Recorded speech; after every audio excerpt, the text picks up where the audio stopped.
Welcome to Penugonda Times News కు స్వాగతం సుస్వాగతం. డిజిటల్ మీడియా యూట్యూబ్ జర్నలిస్టులకు బహుజన బంధు పేరుతో ఘన సన్మానం. నేటి సమాజంలో కొన్ని పత్రికలు, ఛానళ్లు పార్టీల వారీగా విడిపోయాయని, కానీ కొన్ని సంవత్సరాలుగా ఇదే జర్నలిజంను నమ్ముకొని జీవనం కొనసాగిస్తూ సోషల్ మీడియా, యూట్యూబ్ ఛానల్స్ ద్వారా కొన్ని విలువలతో సమాజంలోని అవినీతి, అక్రమాలపై పోరాటం కొనసాగిస్తున్న సోషల్ మీడియా, యూట్యూబ్ జర్నలిస్టుల సేవలు వెలకట్టలేనివని ఆర్వీఎఫ్ వ్యవస్థాపక అధ్యక్షుడు పోతుల నాగరాజు పేర్కొన్నారు. ఈ సందర్భంగా శనివారం ఆర్ఈఎఫ్ ఆధ్వర్యంలో నగరంలోని యాదవ కళ్యాణ మండపం నందు నిర్వహించారు. ఈ కార్యక్రమానికి పలువురు టీచర్లు, ప్రజా సంఘాల నేతలు హాజరయ్యారు. ఈ సందర్భంగా వారు మాట్లాడుతూ నేటి సమాజంలోని కుళ్ళు కుతంత్రాలను ఎవరికి భయపడకుండా యూట్యూబ్, సోషల్ మీడియా ద్వారా సమాజంలోని అవినీతి, అక్రమాలను వెలికి తీయడం సామాన్య విషయం కాదన్నారు. ఈ కార్యక్రమంలో సుమారు 25 మంది సోషల్ మీడియా రథసారథులకు బహుజన బంధు పేరుతో మెమోంటో, శాలువాలతో సన్మానించారు. వారికి ఏదైనా లీగల్గా డిపార్ట్మెంట్ పరంగా కావచ్చు, లేదా న్యాయస్థానాల పరంగా వారి మీద ఏదైనా ఈ పెత్తందారీ వ్యవస్థ లేకపోతే కార్పొరేట్ వ్యవస్థ వారిని ఇబ్బందులు పాలు చేసినప్పుడు ఖచ్చితంగా రాష్ట్రంలో ఎక్కడ జెన్యూన్గా ఈ సమాజం పట్ల పనిచేస్తున్నటువంటి సోషల్ మీడియా మిత్రులకు లీగల్ సర్వీసెస్ కూడా ఇవ్వడానికి రిజర్వేషన్ల పరిరక్షణ సమితి నిర్ణయం తీసుకుంది. ఆ కార్యక్రమం కూడా త్వరలో విజయవాడలో ఈ లీగల్ ఆఫీస్ ఓపెన్ అయిన తర్వాత దాని అడ్రస్ను కూడా, అక్కడ ఉన్నటువంటి అడ్వకేట్స్ నెంబర్స్ని కూడా ఇవ్వడం జరుగుతుంది. ఈ రెండు, ఒకటి మీ యొక్క శ్రమని గుర్తించి సత్కరించడం, రెండోది మీకు ఏదైనా ఇబ్బందులు ఎదురైతే వారికి ఈ యొక్క ప్లాట్ఫామ్ అనేటువంటి సపోర్ట్గా కృతజ్ఞత తెలియజేస్తూ, దాదాపు మేము చదువుకున్నప్పటి నుంచి ఆయన తీసుకొచ్చినటువంటి రిఫార్మ్ ఎడ్యుకేషన్ సిస్టమ్, అలా ఈరోజు కూడా మనం సోషల్ మీడియా అంటే దాంతో కొద్దిమంది డబ్బు సంపాదించేటువంటి కార్యక్రమంగానే చూస్తూ ఉన్నాం. కానీ ప్రధాన మీడియాలో రానటువంటి వార్తల్ని, ప్రధాన పత్రికల్లో రానటువంటి వార్తల్ని సోషల్ మీడియా క్యాప్చర్ చేస్తాం. అది వాళ్ళ సాహసానికి మనం ఇస్తున్నటువంటి చిన్న సత్కారం. అందుకు ఈరోజు మనం ఇక్కడ అనంతపూర్తో పాటు కర్నూలు, కడప జిల్లాల్లో ఉన్నటువంటి మిత్రులు దాదాపు 15 మందిని మనం వారి బ్యాక్గ్రౌండ్ దృష్టిలో పెట్టుకొని ఈ ఎడ్యుకేషన్ పైన, హెల్త్ పైన, ఒక మిత్రుడి హెల్త్ పైన ప్రైవేటు హాస్పిటల్లో జరుగుతున్నటువంటి దందాన్ని క్లియర్గా చూపించారు.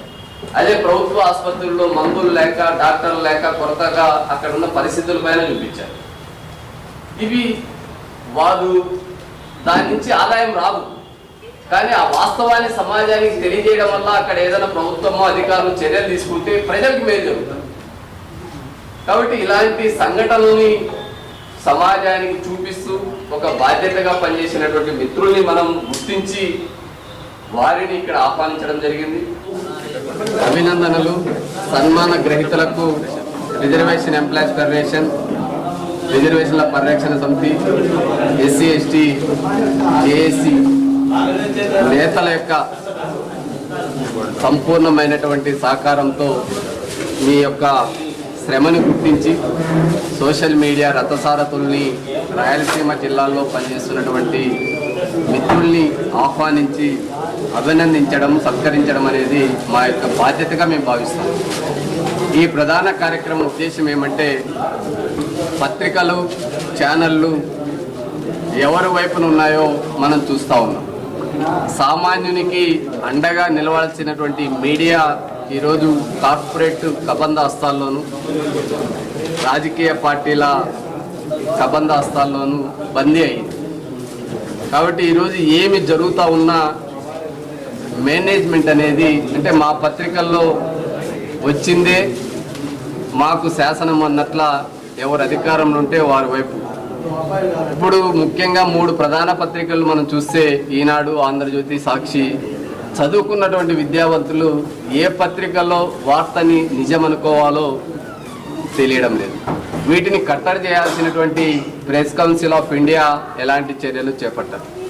ఇలాంటి సందర్భంలో తమకు చేతిలో ఉన్నటువంటి మొబైల్, తమకున్నటువంటి స్పృహ, సమాజం పట్ల వారికి ఉన్నటువంటి బాధ్యత, ఈ 3 ఈ సోషల్ మీడియాలో ప్రవేశానికి ఎంతో సాహసంతో నిర్ణయం తీసుకొని వారు ఎంచుకున్నటువంటి అజెండాని ముందుకు తీసుకెళ్తూ ఒకవైపు ఏటికి ఎదిరీత అంటాం మనం, కానీ ఈరోజు ఏ ఒక్కరూ సహకరించుకోకుండా మొండి ధైర్యంతో ఆత్మవిశ్వాసంతో వారు తమకు సమాజంలో జరుగుతున్నటువంటి అవినీతి పైన అయితేనేమి, ఎడ్యుకేషన్ సిస్టమ్ పైన అయితేనేమి, ప్రభుత్వ ఆసుపత్రుల్లో అందుతున్న వైద్యం అయితేనేమి, ప్రైవేట్ కార్పొరేట్ ఆసుపత్రుల్లో ఏ విధంగా దోపిడీ చేస్తున్నారు, ప్రజల్ని హింసిస్తున్నారనే అంశం మీద అయితేనేమి, రైతాంగ విధానాలపైన, రైతులకు పండ్ల తోటల అవగాహన పైన, మార్కెటింగ్ సౌకర్యాలపైన, నిరుద్యోగ యువతకు ఉపాధి ఉద్యోగ అవకాశాలపైన,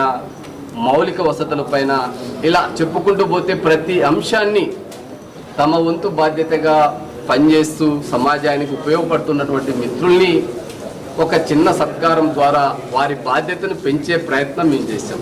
కానీ ఇది ఒక పెద్ద అచీవ్మెంటా లేదా మనకి ఇంకా ఏదో దీని నుంచి ఆశించి చేయడం అనేటువంటిది కాదు. ఇది ఎందుకంటే ఒక మంచి పని చేసినటువంటి వారిని గుర్తించి అభినందించేటువంటి సాంప్రదాయం గత 20-25 సంవత్సరాలుగా మేము చేపడుతున్నాం. కాబట్టి ఈరోజు అలాంటి చిన్న కార్యక్రమం రేపు ఇది రాష్ట్ర స్థాయికి వెళ్ళొచ్చు, జాతీయ స్థాయికి వెళ్ళొచ్చు. సోషల్ మీడియా వారియర్స్కి ప్రభుత్వమే గుర్తింపు ఇచ్చేటువంటి విధంగా మన యొక్క కార్యక్రమాలు ఉండాలని చెప్పి, ఎందుకంటే ఒక పత్రికా యాజమాన్యం, ఛానల్ యాజమాన్యం గుర్తిస్తే వారికి అక్రిడేషన్ ఇస్తా ఉన్నారు. కానీ సొంతంగా ఒక ఉపాధి కల్పించలేని ప్రభుత్వాలు, ఉద్యోగాలు ఇవ్వలేని ప్రభుత్వాలు, సమాజం పట్ల బాధ్యత ఉండి ఎలాంటి రెమ్యునరేషన్ లేకోకుండా 24 గంటల్లో 12 గంటలు సమాజం గురించి ఆలోచిస్తూ తాను పెట్టుబడి, ఈరోజు ఒక మొబైల్ తీసుకోవాలన్నా మినిమం 20 నుంచి 30 వేల రూపాయలు ఖర్చు పెట్టాలి. అదే బయటికి వెళ్ళాలంటే ఒక రోజుకి ఒక 2 లీటర్ల పెట్రోల్ అన్నా ఒక 300 రూపాయలు ఖర్చు పెట్టాలి.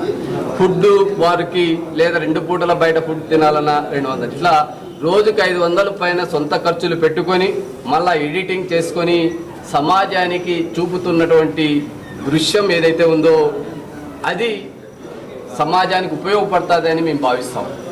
కాబట్టి అలాంటి భావంతో ఈరోజు మిమ్మల్ని ఆహ్వానించి సత్కరించడం అనేటువంటిది జరిగింది.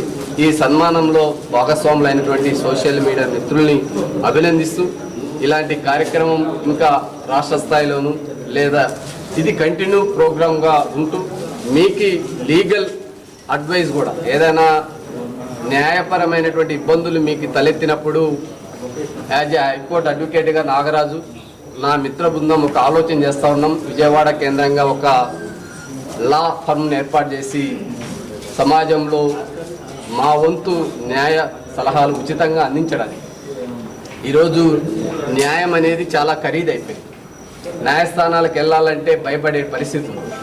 ఇలాంటి సందర్భంలో మా వంతు బాధ్యతగా మంచి ప్రొఫెషనల్స్నే ఎవరికి తక్కువ కాకుండా సబ్జెక్ట్ పరంగా నిపుణులైనటువంటి వారిని ఐడెంటిఫై చేసి మా బాధ్యతగా మీకు అండగా ఉండాలని చెప్పి నిర్ణయం తీసుకున్నాం. మిమ్మల్ని గౌరవించడం, మీరు చేస్తున్నటువంటి మంచి పనులకు సమాజం నుంచి ఎదురయ్యే ఇబ్బందులకి అండగా నిలబడే బాధ్యతను, న్యాయపరమైనటువంటి చిక్కులకి మా వంతు బాధ్యతగా మీకు నిలబడేటువంటి ఈ 2 కార్యక్రమాల్ని తీసుకుంటాము అని చెప్పి ఈరోజు మీకు తెలియజేస్తూ, ఈ బహుజన బంధు అనేటువంటి పురస్కారం ఇంతకుముందే మీకు చెప్పే బహుజన బంధు అంటే అది దళితులు, బలహీన వర్గాలు, గిరిజనులు కాదు.